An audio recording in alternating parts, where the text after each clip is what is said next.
Here at Old Bagels, my favorite cafe in my neighborhood.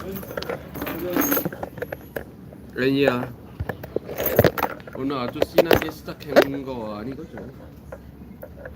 So I'm not doing my usual happy and bubbly kind of opening. But today marks 3 weeks of my being here in New York.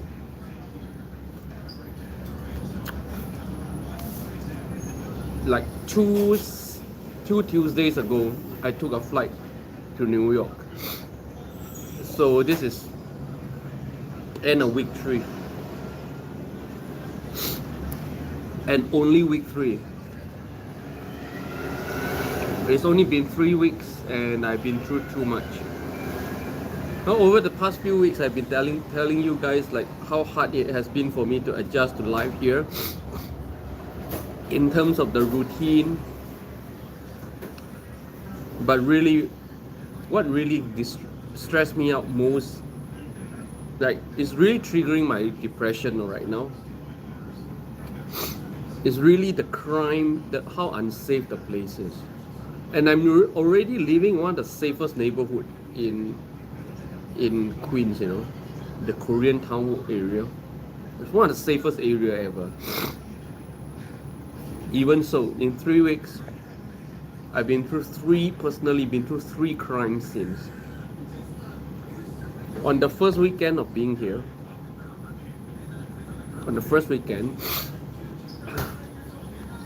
I've been through a very violent theft situation at my card shop. You know, I play card game at Magic the Gathering and Vanguard. And then, pardon me, I look like shit because I couldn't sleep well. All night I was almost not sleeping. All night I was almost not sleeping. So I look like shit. So yeah, pardon me, I look like shit. But so in my card shop, they caught a thief and they were calling the police. And then the thief caught their buddy and he was breaking down the door of the shop, and I was in the middle of it all, you know, they were asking for help and everything. And I actually recount this story 2 episodes ago in much more detail. Oh, hi Elijah, thanks for coming. And what really stressed me out in that event was I actually ran into that same group of 3 thieves in my neighborhood again after that. I was like, wow, so they live here, you know. And then after that, last weekend morning, as me and my wife, we were walking out of house, and we saw this guy on the bike. He was riding really slowly along the road, and you know, along the road in the morning, a lot of cars are parked by the roadside. So he was riding really slow along the road, and then he's got this thing that is clicking in his hand. And then suddenly, one of the SUVs just came on, an old SUV. So obviously, he's using a universal remote to see which car he can unlock. You know, some old cars can be unlocked that way. And then he proceeded to open the door and steal stuff from the car. My wife didn't know what that was, what's happening. And then I told her, hey, there's a car theft over there. And my wife got all excited. She turned around and ran over to look to see what's going on. And then I caught her and said, no, you don't go there. You don't know what that guy has in his bag. He was carrying a backpack. So that was just last weekend, right in front of my house. And then last night was the last straw, man. Last night was the straw that killed the camel, man. Last night, as I was picking up my wife at her usual bus stop, I saw a crowd. Five probably in their late teens, 5 youngsters crowding around one white haraboji, one white elderly man. And then it was looking messy. It was on the stop itself. And you know, I got to pick up my wife from the stop. I need to go to the stop. So I went over.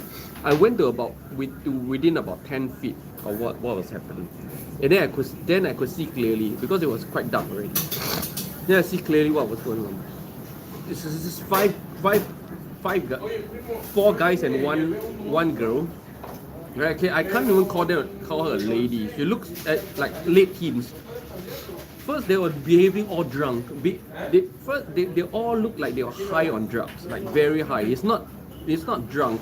When you're drunk, you don't behave like that. They behave differently. So they behave all high on drugs, and they were mugging this white elderly man, asking him for all his stuff. They were just taking away his stuff. And then I came to within about 10 yards, okay. And then I was standing there trying to figure out what the fuck is going on because I have to pick up my wife. So then one of those guys come at me like that, like all like that, you know, all like this, like, and then it was like a zombie, you know. He looked at me like a zombie and it was coming close, and then he was looking at me up and down. There I know, okay, shit, they're looking at me as a target or whatever. But then I just turned around and I walked about 3 to 5 yards away. I didn't leave the scene. I was still standing at the scene about 3 to 5 yards away. I have to be there because my wife could arrive at that bus stop at any time. I cannot just walk away. If I walk away, if my wife arrives, what's she gonna do? You know, I have to be there.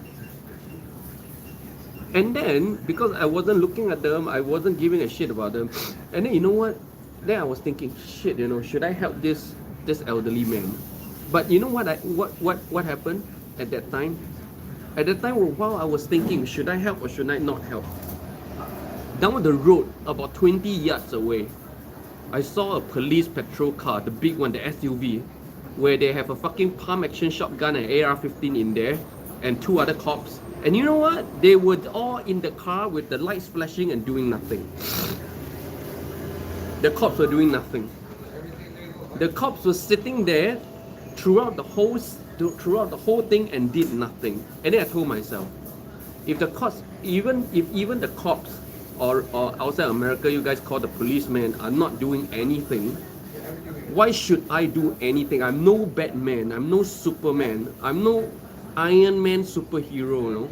If the cops are sitting there 20 yards away doing nothing, me as a civilian guy, albeit ex-military veteran, why should I do anything? Okay? So I was standing, I stood there and I watched the whole thing. But the good thing is they left me alone. And I was wondering why they left me alone. Now I think I know why. You know why? Because would you want to rob someone who wears a sandal, no watches, and carries a 1 camera phone? Would you? Would you bother? And carrying something that looks suspiciously dangerous, would you try your luck that way? You won't. I will rob them. I will look at their shoes and say, nice shoes. What size is that? I don't even have shoes. Okay? I don't even wear shoes. If you are wearing shoes and try to rob me, I'm gonna rob you of your shoes. You never rob someone without shoes and watches, because that guy will rob you back. That's exactly what I'll do. Anyone who comes up to me, you know, flashes a little knife and asking for my property, I'm gonna flash mine, which is about 6 times longer than his, and say, I like your shoes. Give me your shoes. That's what I'm gonna do. And that was just last night. And good thing was the whole thing dispersed. Okay, before my wife's bus came. So the whole thing finished, and then they ran away before my wife's bus came. So I was thinking, you know, if my wife's bus came, and she got off the bus in the middle of that mess, what's gonna happen? I was running scenarios in my head. Okay, man, that thing could be messy. But good thing it finishes before the bus came. Good thing, thank God for that. And you know what happened? After the thing finishes, the cops drove away. 말이 안 되잖아. 얘 무슨 사고야? The fuck society is this? And you like, yes, I look stressed. I am not just stressed. This whole thing that's happening every other day in front of me is triggering my PTSD again. I have PTSD and I have post trauma. I was counseled for more than a year after I left service, and now I feel like I'm back in Recon 1. I feel like I'm back in Afghanistan all over again.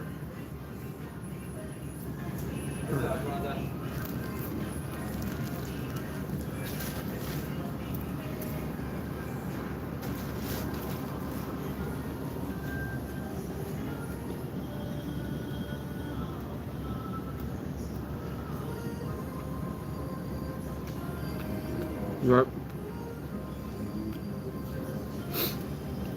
Very stressed. Very depressed.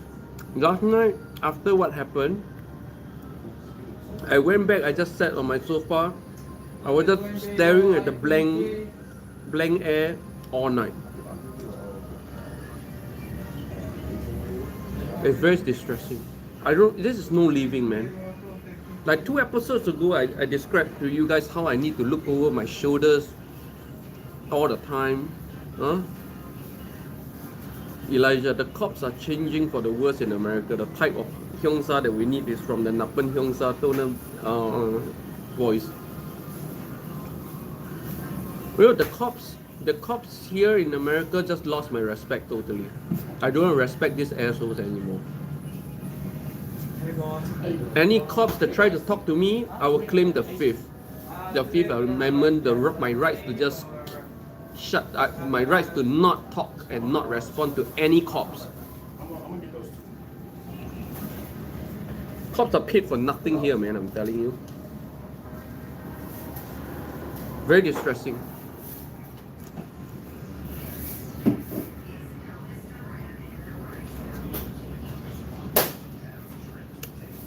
진짜 재정신 아니야. 진짜 재정신 아니야.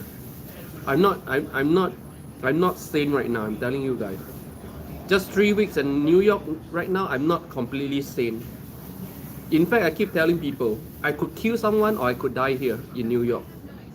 The way if this goes on this way, I'll either end up killing someone or I'll die here. There's no other way. I'm a veteran. I don't step down and I don't back down from anything.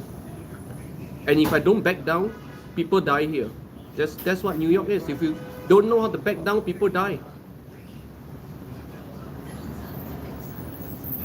And that's what I am. I'm an ex-military, ex-service veteran, UDT who cannot back down.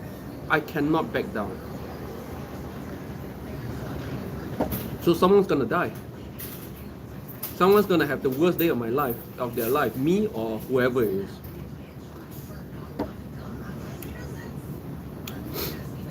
I feel like I would die in this city. I feel like I would not make it out of New York. Well, I have this very strong feeling that I am not gonna make it out of New York. Yeah. Anyways, I'm completely not in the mood to do today's live stream, to be honest. But I really want to leave my most honest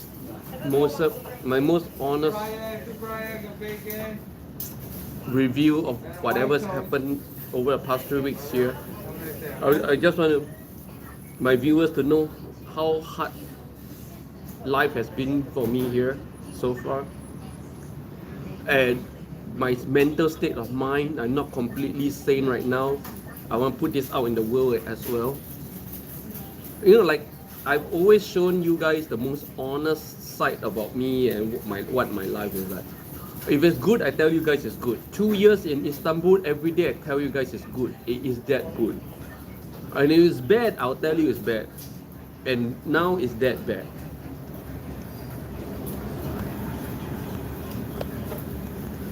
Elijah, if there's only one thing I can hope spread awareness to Asia, it will be Elijah, there's a big sign, Limpeh. It may be time to move to somewhere else. Well, if I'm like I say, I'm here only for my wife. I don't have a choice in this. I would live and die here. For those of you who missed whatever I was talking about, please rewatch today's live stream. I'm not going to do the whole hour today. I'm really in no mood to chit chat about this. I just want to tell you guys a story, leave it up here. Whoever is interested, you can watch. It's a very, very hard time for me right now. And there's no guarantee that I'm going to be able to do this tomorrow, you know? Yeah. So guys, I probably won't be streaming tomorrow, so yeah. For those of you who just arrived, who missed the whole thing, please rewatch the live stream. Today I'm just gonna cut it short and end it here. Really no mood to chit chat more about this. So if you missed it and you don't know what's been going on, please rewatch the whole thing, yeah?